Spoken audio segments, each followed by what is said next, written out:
6:01 is the time right now. It's been almost a year since we've seen giant pandas at the National Zoo, but now we're once again on Panda Watch.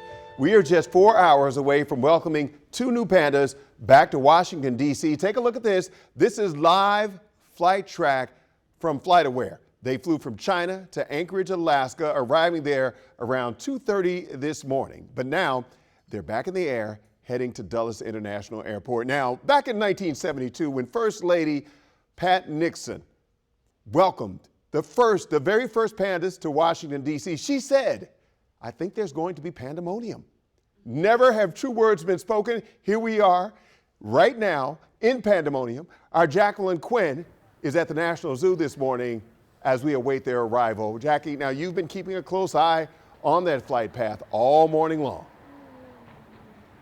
Yeah, that's right. Me and probably some other enthusiasts right now have been refreshing this app. It's still about 4 hours right now before they land at Dulles, but they should be arriving here a little bit early. It says 6 minutes early according to this app. And I do want to get to brand new fresh video that we just obtained of their layover in Alaska, where again, they arrived at 2:30 this morning. They've taken off. They're in the air right now, but you see there that they are arriving on their very own FedEx Panda Express. That's a Boeing 777. And you see a picture of that panda, a panda on the outside of the fuselage or cabin, and we expect the pandas to land around 10 a.m. our time here again at Dulles. Now, these beloved animals have been a fixture at the zoo for 50 years. So many of us have grown up seeing them. So when they left, a lot of people were disappointed, especially a number of young kids.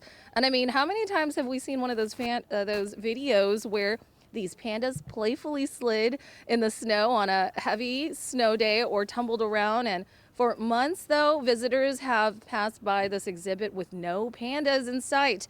Then in May, it was announced Qing Bao and Bao Li, both 3 years old, would be coming to the zoo, taking part of a research and breeding program. This news has delighted fans.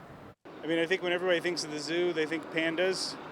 Pandas and elephants probably, so glad the elephants are still here. But yeah, I'd say pandas are a big part of the zoo. I just saw it while I was walking around here. Yeah, they're on their way, right? Yeah, Panda Express. Yeah, we're excited to have them back for sure. And I just refreshed again, and now we're under 4 hours, 3 hours and 55 minutes once they get here. But even when they do, they're going to be quarantined for 30 days, and they're going to be introduced to their exhibit. And that'll take a couple more weeks before they make their debut. But, you know, the zoo just doesn't feel the same. You see the signage outside of the zoo here advertising that there are pandas here. So many people have passed by. Just, again, a little sad that they're not here, but we now know that they're going to be arriving pretty soon. So outside, live right now outside of the zoo. We'll send it back to you guys. All right, Jacqueline, before you go, one of the pandas actually has some lineage to the pandas that we're already familiar with.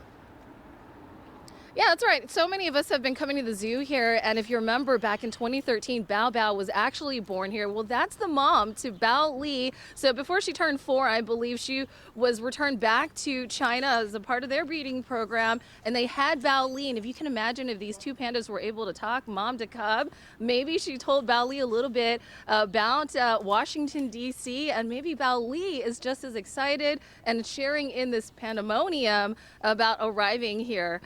Wisdom, back to you. All right, yeah, this is all fascinating, Allison. So Bao Li, the name Mandarin, Bao means precious and treasure. Aww. How about that? How about that? Precious and treasure. And they are precious and treasure to us, so right. Very fitting. Jackie, thank you. WUSA 9 has you covered as the pandas arrive in D.C. We'll bring you live coverage of their return later this morning with a special streaming show at 10 a.m. So be sure to download our free app and turn on those push notifications. That way you're going to get the alert when the pandas touch down at Dulles. But if you can't wait, you can check out WUSA 9 Plus. You can stream our special report on the last pandas who left the National Zoo, as well as our coverage throughout the day.